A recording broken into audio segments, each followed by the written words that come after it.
ഇന്നൊരു പരിപ്പ് പടവലങ്ങ മുളക് ഉഷന് ഉണ്ടാക്കാൻ പോകുന്നത്.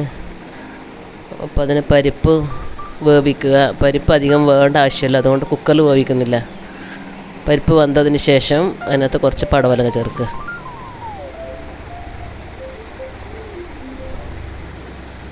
മഞ്ഞൾപ്പൊടി, മുളക് പൊടി, കുരുമുളക് പൊടി ചേർക്കുക, ഉപ്പ് ചേർക്കുക. പിന്നെ കുറച്ച് നേരം വേവിക്കുക. പടവലങ്ങ കുറച്ച് വേവണമല്ലോ, അതുകൊണ്ട് കുറച്ച് നേരം വേവിക്കുക. വെള്ളം കുറച്ച് കുറവായിരുന്നു, അതുകൊണ്ട് ഒത്തിരി വെള്ളം ഒഴിച്ചു. അത് വേകുമ്പോഴത്തേക്കും തേങ്ങയും ജീരകവും കൂടെ അരച്ച് ചേർക്കുക. തേങ്ങ അധികം അരയേണ്ട ആവശ്യമില്ല, കുറച്ചൊന്ന് അരഞ്ഞാൽ മതി. അത് അതിനകത്തേക്ക് ചേർക്കുക.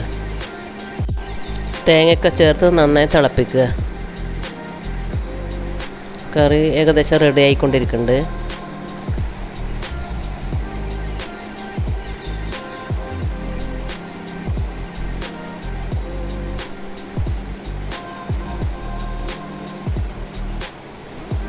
ഉപ്പ് കുറച്ച് കുറവാണെന്ന് തോന്നുന്നു, കുറച്ചുകൂടി ഉപ്പ് ചേർത്തു.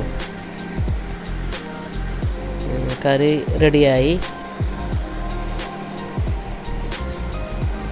ഇനി നമുക്കിനകത്ത് കുറച്ച് വറുത്തിടാൻ വേണ്ടി തേങ്ങയും കടുകും കൂടെ വറുത്തിടുക.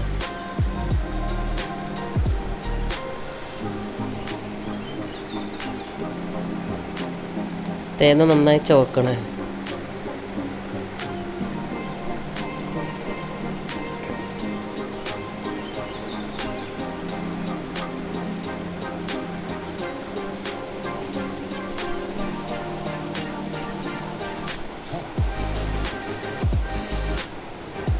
കടുവൊക്കെ പൊട്ടി അതിനകത്ത് കുറച്ച് കറിവേപ്പില ചേർക്കുക.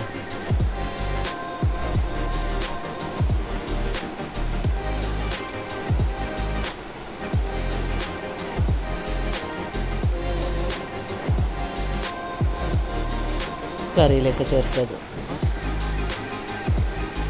പരിപ്പ് പടവലങ്ങ മുളക് ഉഷ റെഡിയായി.